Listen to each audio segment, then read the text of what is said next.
Votos claves, el partido de la gente, que ha dicho los 13 parlamentarios van a estar cuadrados en esta primera instancia con el gobierno. Queremos conversar de aquello y para eso vamos a tomar contacto hasta ahora con Juan Marcelo Valenzuela, el jefe de bancada del partido de la gente. ¿Cómo le va, Juan Marcelo? Muy buenas noches, gracias por estar acá en Vía Pública. Hola, Davor, muchas gracias por el espacio.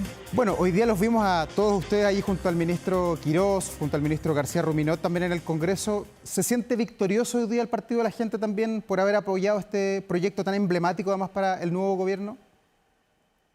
La verdad que a nosotros nos preocupa que la clase media se sienta victoriosa más que nosotros. El objetivo que nosotros nos hemos trazado y hemos planteado es que aquello que impulse el gobierno estar disponibles como proposición para poder ir haciendo mejoras a un proyecto que nosotros dijimos desde un principio que al parecer tenía muy bien los Excel, pero le faltaba un poquito de corazón. Y el partido de la gente hoy día está jugando ese rol. Ya. Juan Marcelo, ¿y cuál es la negociación definitiva que tuvieron ustedes finalmente con el gobierno? Se ha hablado de la eliminación del IVA a los medicamentos, también a los pañales. ¿Queda en eso la negociación que tuvieron con el gobierno o hay algo más que todavía no haya trascendido? No, lo que nosotros hablamos con el gobierno es que habían tres ejes fundamentales. Uno tiene que ver con, por supuesto, dejar de manera perpetua el tributo a las pymes de 12,5%. Eso era uno de los ejes importantes porque nosotros nos reunimos con las pymes y efectivamente nos hicieron ver que eso era relevante para ellos. Era impresentable entender que querían bajar de 27 a 23 y resulta que las pymes se iban a encontrar en algún momento con un 25%. Eso no le hacía sentido a nadie. Y por supuesto que eso nosotros lo pusimos sobre la mesa y como condición para poder avanzar. El segundo eje tenía que ver con la devolución, no la eliminación, como algunos erróneamente lo están difundiendo por ahí. La devolución del impuesto a los pañales de adultos y de niños y la devolución del IVA de los medicamentos, entendiendo que nosotros lo que queremos hacer una especie de PDGES, en la lógica del GES, donde primero partamos con una canasta de medicamentos, que por supuesto hay que hacer los estudios cuáles son los más significativos y que evidentemente nos lo esté entregando gratis en los consultorios o los hospitales. Entonces, por supuesto que hay que hacer un estudio y que evidentemente partamos con los más relevantes y luego se pueden ir sumando en el tiempo. Ya. Juan Marcelo, ¿y quedaron conformes en el cómo van a ser tomadas esas iniciativas que nacen de ustedes desde la bancada del PDG, que es bastante grande, tiene una posición relevante después de las últimas elecciones en nuestro país? ¿O habrían deseado que todo eso se hubiese incorporado en este proyecto que se conoce como la ley miscelánea? Porque según lo que entiendo, esto va a entrar la próxima semana o en un par de días más. ¿Habrían deseado que esté hoy día ya ingresado en la Cámara en este mismo proyecto que es tan grande y tan amplio además? Sí, de hecho ya ingresó, pero quedó radicado en las distintas comisiones y hoy día partimos la discusión en la Comisión de Hacienda, de la cual hoy día fui parte, que también sesiona mañana en Santiago. Claro, pero mi pregunta iba si habrían deseado que el tema del IVA a los medicamentos hubiera estado ya en este proyecto de la ley miscelánea, dentro de... Ah, perfecto, Davor. No, nosotros creemos que es importante hacerlo en una ley paralela que ingrese en el mismo momento, entendiendo en la sala, ¿no? Tratar de hacer un trabajo express, pero profesional también. Por tanto, se van a juntar nuestros técnicos para que esto finalmente avance. Ahora, dentro del acuerdo, y eso es relevante con el ministro y con el gobierno, por supuesto, porque esto cuenta con la venia del presidente José Antonio Kast, es que efectivamente estén los votos de todas las bancadas oficialistas más nosotros. Este proyecto no debería tener ningún problema en avanzar, pero nosotros no estamos conformes con lo que hemos llegado hasta ahora, si bien es un hito, pero tenemos que seguir conversando, porque lo que nosotros, para poder poner un marco de ahora, lo que nosotros conversamos es efectivamente darle la venia a la lógica de legislar en general este proyecto, pero después se tiene que discutir esto en particular. Y hay varias cosas que a nosotros ahí nos interesa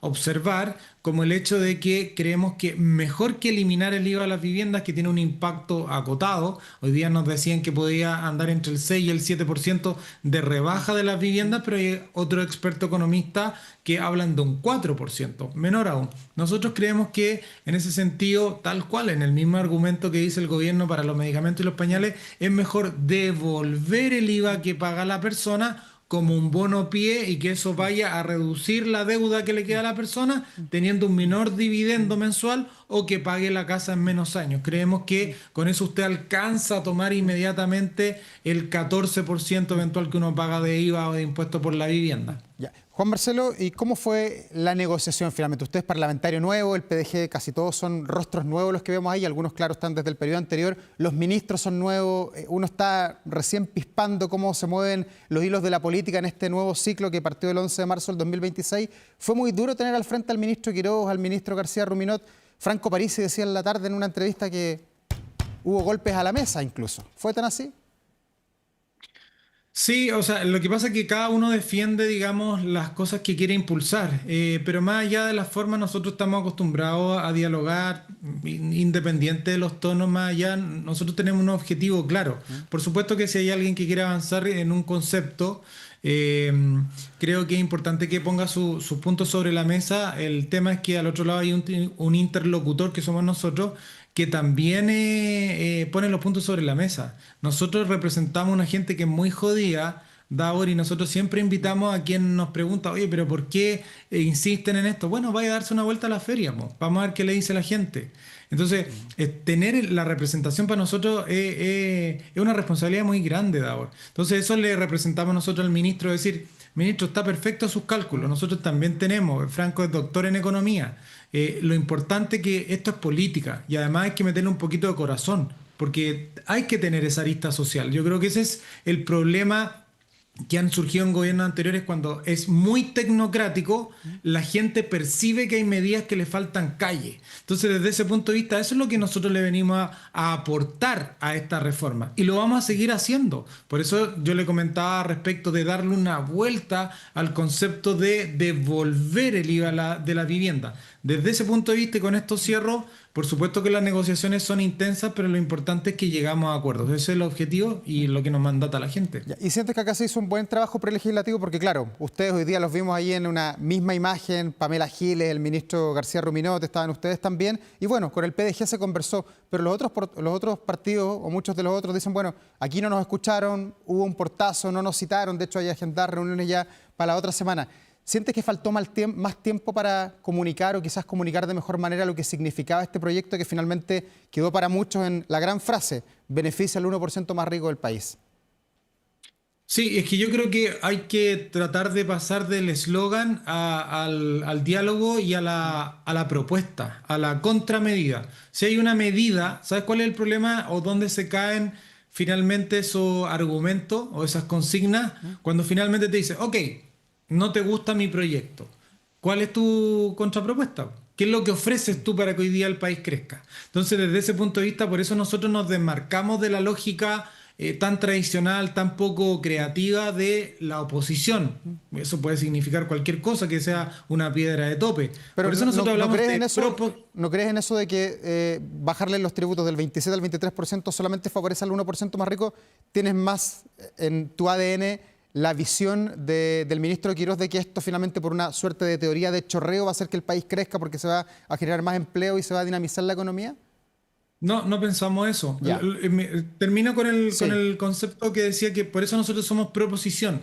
Es que este es un problema de objetivos, Daor. ¿Cuál es el objetivo que tiene el gobierno? Porque si usted me dice, oye, nosotros queremos igualar el tema de la OCDE, porque queremos ser más competitivos. Ok, usted quiere pasar del 27 al 23. Bueno, entonces como contraargumento yo le digo a eso, ¿por qué entonces me está pasando del 10% que le cobra la ganancia de capital a cero? Porque el promedio de la OCDE es 19%.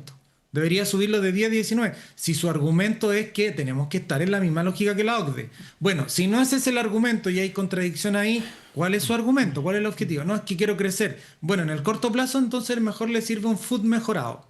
Nosotros no tenemos necesariamente complicaciones con la rebaja del impuesto corporativo, pero ¿cuál es el objetivo? Porque eso es más del mediano y largo plazo, pero te falta un big push, como dice Oscar Landerreche. Falta una gran fuerza en el corto plazo. Eso es el food mejorado, food sin abuso, para que las personas que tienen utilidades y las reinviertan en Chile, no en el extranjero para que se vayan a comprar departamento a Miami, sino que en Chile, en empresas operativas, bueno, ni siquiera me pague tributo. Si usted me está aportando al país, me está generando trabajos de buena calidad, por eso digo, esta es una discusión de herramientas. Nosotros queremos bajarle la cortina al tema ideológico, porque si no, da por ahí se va a entrampar en lo que viene izquierda y derecha hace 20 años discutiendo. Hoy día nosotros somos un partido más pragmático que quiere bajar la pelota al piso y decir, vamos medida por medida. Y con esto termino. Yo creo que hay personas que están entendiendo el rol que queremos jugar. A nosotros no nos interesa hacer un rol bisagra, porque eso es validar la lógica de izquierda y derecha. A nosotros nos interesa hacer una tercera fuerza. ¿Qué es lo que es esa tercera fuerza? Propuestas. Ya, pero son o van a ser una fuerza confiable pensando en que el PDG, ya lo hemos visto por lo menos en estas primeras 6, 7 semanas que van de gobierno. Ustedes, hay que recordar que para la votación de la testera de la mesa el 11 de marzo estuvieron con el Partido Socialista, con el Partido Comunista, con el PPD, con esa parte del arco iris. Hoy día están con el Partido Nacional Libertario, probablemente, con el Partido Republicano, con la UDI, con RN, de acuerdo a la información preliminar, porque ver para creer. ¿No sienten que pueden quizás estar coqueteando mucho con todas las fuerzas y que eso al final les puede hacer perder credibilidad? No, porque eso, insisto, ese es el contexto, ese es el marco de la vieja escuela, Ya. izquierda y derecha, y nosotros no entendemos la política como llegamos acá. Nuestro discurso está desideologizado en esa matriz y la gente lo entiende así. Por eso nos dieron un 20% Davor. Es decir, ok, ellos nos vienen con las viejas prácticas de estar poniéndose palitos para que el otro no avance porque no es de su color político. Nosotros quisimos tener la testera de la Cámara y fuimos súper claros. Dijimos, el gobierno, en este caso el oficialismo, tiene el poder ejecutivo. Oiga, démosle balance de poder y pongamos a la clase media en la Cámara de Diputados porque somos una bancada seria que estudia los proyectos de manera técnica y lo intentamos. Ok, no se logró, estuvimos a 2 votos, 3 votos creo, logramos articular, pero hoy día vemos que hay un proyecto que busca darle crecimiento. Creemos que no tiene todas las herramientas necesarias y hoy día dijimos tenemos probablemente una batería de 5 o 6 medidas que podemos incorporar acá y darle un sentido más social, ponerle corazón. Y hoy, evidentemente, si se dan esos espacios, vamos a aportar. Ya, pero esta alianza que se ve hoy día con el gobierno, con la derecha política, es una alianza entonces transitoria. Es para este proyecto, para lo que se ingresó hoy día por ventanilla ahí en Pedro Montt sin número. No es para cualquier proyecto que venga de aquí en adelante. Para que nos quede Correcto. claro. Ya. Sí, pero ¿sabe por qué, Davor? Porque finalmente el pacto que nosotros tenemos, y voy a ir más allá de la frase marquetera, si usted quiere, el pacto que nosotros tenemos es con la gente. Nosotros estamos acá en el Congreso a pesar de los partidos tradicionales. Aquí la gente nos puso. Entonces, cuando nosotros hacemos en este diálogo con el gobierno es porque nos parece que tienen una idea que puede ser que se puede perfeccionar, ¿no? Ese es el objetivo. No es validar a un gobierno por el cual finalmente nosotros teníamos nuestro propio presidencial y nuestras propias propuestas. Ya. ¿Cómo ve lo que han planteado otros parlamentarios? De hecho, hemos entrevistado a varios en el día de hoy, mañana también probablemente. Algunos dicen que ya van a ir al Tribunal Constitucional una vez que se ha conocido este proyecto. ¿Le ve asidero? ¿Puede prosperar un requerimiento ante ese tribunal que para muchos tiene un componente hoy día más de centro-izquierda que de centro-derecha o de centro-centro? No sé cómo lo observa usted. Yo creo que está en su legítimo derecho, pero según las conversaciones que hemos tenido en la interna, en la propia Cámara Legislativa, nos presentaron un informe en la Secretaría y efectivamente no tiene asidero que lo declaren inconstitucional. Esa es la información interna que nosotros tenemos, a pesar de que los parlamentarios están en su legítimo derecho. A mí me parece que la gente lo que está esperando es un plan que digan hacia dónde vamos y efectivamente que este gobierno cumpla con 2 promesas que le dio a las personas por el apoyo, a cambio del apoyo que le dieron, que fue mayoritario.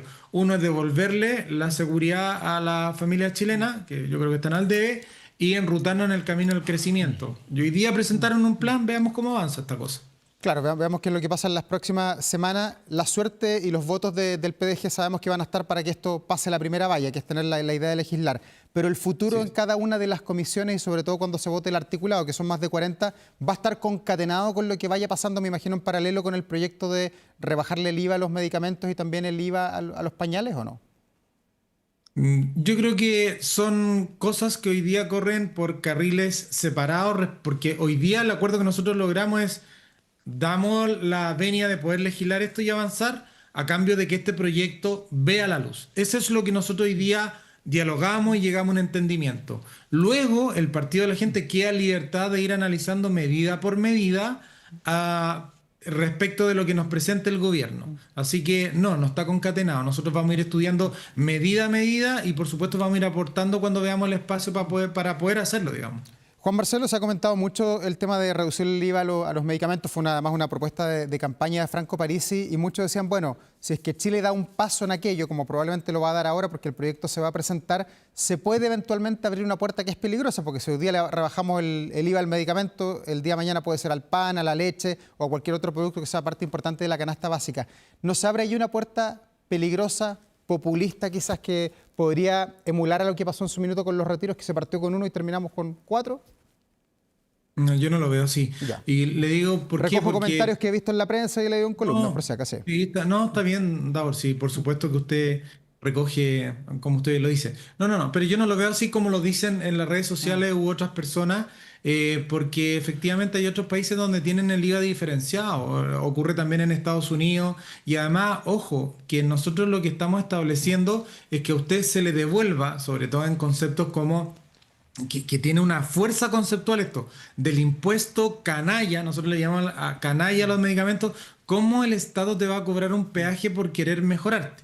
Pero ahora bien, lo que ocurre es que te devuelven ese impuesto y nosotros lo hemos dicho, si quiere de manera un poco provocativa, pero esa plata no se va a ir ni a fundaciones ni a las Islas Vírgenes afuera. La gente lo va a volver a consumir, por tanto tiene un efecto multiplicador y el Estado va a volver a recaudar. Entonces yo le perdería el miedo a eso. Yo diría que una medida que es bastante inteligente, que tiene un impacto menor y que por eso la recoge el ministro Quirós, entendiendo que él es bien estricto en materia del orden fiscal. Juan Marcelo, otro de los puntos que ustedes recogieron y que han dicho que es muy importante, sobre todo en la tramitación, tiene que ver con la reposición del FUT, del Fondo de Utilidades Tributables. ¿Por qué para ustedes como partido es muy importante que esto se pueda reponer? Que en la reforma anterior, que fue impulsada hace ya 10 años por el gobierno de la presidenta Bachelet, esto fue eliminado finalmente. Sí, porque abusaron, ocuparon una herramienta y la mal utilizaron. Y explicaban simple para la gente que nos está mirando, resulta que tenían un beneficio tributario, la plata la tomaban y se iban a invertir afuera y se compraban departamentos. Y no era para eso la herramienta, era para que efectivamente las personas no pagaran tributos en la medida que las utilidades no las ocuparan para ellos, sino que invirtieran en empresas y dieran buenos trabajos. Y no lo ocuparon para eso. Por eso nosotros estamos hablando de un FUT 2.0, que esto quede restringido solo para inversión en Chile, para activos fijos, empresas operativas, para hablar en buen chileno, con una glosa de contratación de trabajos de buena calidad. Profesionales, técnicos, adultos, jóvenes, mujeres, hombres. Todo eso se puede trabajar. Requiere, por supuesto, más concentración, hacer un trabajo un poquito más fino, pero yo creo que aquí estamos para eso. Y desde ese punto de vista, a nosotros nos parece que va a tener un impacto más de corto plazo. Y por último, lo hablamos con las pymes y las pymes incluso nos dijeron, Juanma, el 12,5, súper bien lo que lograron. Pero de las pymes un poquito más chiquititas, que hablamos con el dirigente, dice, probablemente el 90% no tiene utilidades. Tenemos el sueldo del autoempleado, del apatronado, por tanto a mí no me sirve pagar el 12,5 porque ni siquiera pago impuestos porque no tengo utilidades. A mí lo que me sirve son otro tipo de medidas, por ejemplo el FUT, para que las grandes empresas inviertan en las empresas más chicas en Chile. Ya. Por eso nos interesa. Diputado, ¿y le gusta la estrategia que está ocupando el gobierno en cómo se presentó la ley, en cómo se va a tramitar? Muchos parlamentarios decían, bueno, es tan grande, es una ley miscelánea, tutti frutti, le decían ley ómnibus, como en Argentina también se dijo en algún minuto, o ustedes eran de la postura de que lo tributario, los números, que son donde hay puras opiniones que son para atenderlas porque son posiciones discrepantes, debió haber quedado separado en otro proyecto? ¿Cuál es la mirada que tienen ustedes como partido de la gente? No, nosotros quedamos conformes, Davor, con el hecho de que esto se separara en al menos 3 comisiones. Y Ya. eso ocurrió. Pero hoy un día solo proyecto, pues, claro. Quedó en 3 comisiones Sí, haciendo claro, trabajo pero de medio ambiente, claro. Ahí lo que logra es multiplicar 13 diputados por 3 en el fondo, para que usted pueda mirar tranquilamente y tiene 39 diputados dedicados a mirar este proyecto, tenemos más ojos, más personas, puede invitar a más expertos para poder mirar esto. Yo creo que eso es un debate mínimo honesto, que de esto se puede salir algo mejor. Si ese era el objetivo y nosotros quedamos conformes con eso. De hecho, hoy día lo votamos y ganó la opción que estábamos buscando. Claro, usted está en la Comisión de Hacienda, así que le va a tocar ahí ver parte del corazón, del cuore de este proyecto. ¿Cuál es el punto que a ustedes les hace ruido de las 40 medidas que se han presentado? Ustedes, claro, van a dar la luz verde, me dice que hay algunos puntos discrepantes. ¿Cuál es el que más le hace ruido que, así como está planteado, la verdad es que no los convence mucho? El tema del impuesto de la ganancia de capital, a menos que lo justifiquen muy bien, el hecho de retrasar algunos ingresos de algunas instituciones al tema de la gratuidad, el congelamiento por un par de Por años. 2 años, claro. Sí, sí, y yo diría que esos dos, a buena y primera, yo creo que es un tema, un conflicto. Y el tema de la rebaja al impuesto corporativo por el impacto que tiene en el corto plazo, creo que esto si no se suple o no se fortalece con un food, a nosotros eso nos está costando un poco. Ya. De hecho, lo ha dicho Franco, entonces hay que evaluarlo bien. Yo creo que el gobierno tiene que masticar mejor lo que le estamos diciendo y proponiendo, sugiriendo, con mucha humildad, por supuesto. Pero yo creo que esto va a tener que recoger cambios. Ya, pero las medidas que han tenido mayor valoración ciudadana, si lo muestran las primeras encuestas, eliminar el IVA a la primera vivienda por 12 meses y las contribuciones, además que es una promesa de campaña del presidente Kast, ¿eso ustedes lo van a votar a favor o también tienen ahí algunas discrepancias? Porque para algunos, sobre todo en el tema de las contribuciones, se favorecería a gente que por vivir quizás en Vitacura o en Las Condes tiene más dinero que alguien que vive en otra comuna y que necesitaría más este beneficio. Sí, pero ahí también choca con un principio rector del hecho de que usted ya pagó por esa casa y finalmente el tema de las contribuciones termina siendo una especie de arriendo. Entonces, ¿cuándo dejas de el Estado sacarte plata si trabajaste digamos, por ese activo que logras tener? Entonces, una situación compleja. Ahora, si usted me dice, por la contraparte, usted me va a decir, bueno, pero gran parte de ese dinero, sobre todo de las comunas más ricas, va al fondo municipal, que esto finalmente es como un fondo común que se reparte en la otra. Ok, pero si el gobierno con esta propuesta logra compensar eso y lo logra explicar bien, bueno, discutámoslo. Nosotros hemos dicho en campaña que estamos a favor de la eliminación de aquello. Y lo segundo me dijo el tema de la eliminación del impuesto a la vivienda. Nosotros insistimos, es mejor devolverlo. El impacto en lugar de 4 se le va a multiplicar de 4 a 14. Yo creo que eso es mucho mejor y yo creo que el gobierno debería darle una vuelta. Claro, eso es conversable probablemente ahí en la comisión. Para ir terminando, diputado, ¿cómo ve las metas que se ha trazado el gobierno? Hoy día el país está creciendo a un 2%. José Antonio Caz dice, bueno, con esta reforma, al final del gobierno, el 2030, Chile va a estar creciendo al 4%. Y sobre todo hace un compromiso que me parece importante, sobre todo porque llevamos casi 40 meses con un desempleo sobre el 8%, sobre todo con un alto impacto en las mujeres. Lo que se propone o la meta de este proyecto es que se reduzca un 6,5% al 2030. ¿Usted como diputado de la República ve plausible cumplir con esas metas económicas tan importantes? Veamos cómo avanza el proyecto. Yo sé que esas son proyecciones, es ideal. Yo también quiero lograr lo mismo que ellos proponen, pero vamos viendo. Yo creo que, por ejemplo, vuelvo a medidas concretas, porque las intenciones todas las tenemos. En lugar de la rebaja corporativa, que la pregunta es, ¿qué le asegura que esos crecimientos de dividendos se van a volver a invertir en Chile con el food mejorado? Sí, eso lo puede garantizar si lo acota solamente a Chile. Y ahí pone el incentivo donde lo tiene que poner. Creo que tenemos que trabajar para lograr eso y efectivamente la promesa que hizo este gobierno, enrutarnos en el camino de crecimiento, y yo con eso suscribo de inmediato. Si el tema son las herramientas que estamos ocupando para lograr eso. Bueno, el debate está recién comenzando. El ministro Quiroz dice que ojalá en junio esté esto listo. Vamos a ver si se cumplen los plazos. Le agradecemos, diputado Valenzuela, jefe de bancada del Partido de la Gente, que ha sido el protagonista de esta jornada. Gracias por estar en Vía Pública. Gracias, Débora, a ti, que esté muy bien. Gracias, muy buenas noches.